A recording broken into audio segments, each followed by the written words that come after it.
If you struggle with meditation and grasping the idea that your body is separate from your consciousness, then I have the perfect exercise for you. Next time you hop in the shower, I want you to get your hair wet. I want you to go underneath the water, close your eyes and block your ears. Now when you do this, you'll feel an immediate shift from the external world to the internal world. When the water falls on your head and you have your eyes closed and your ears blocked, it almost sounds like how rain hits a roof. Your head feels like the roof and the water feels like the droplets falling onto it. And it really feels like you are inside that house.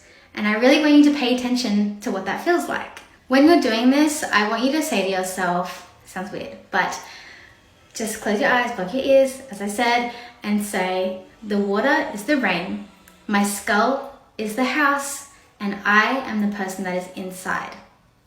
And that is you. And that's it. This is a really simple exercise, especially when you've been out all day at work, having chatter, discussions, distractions.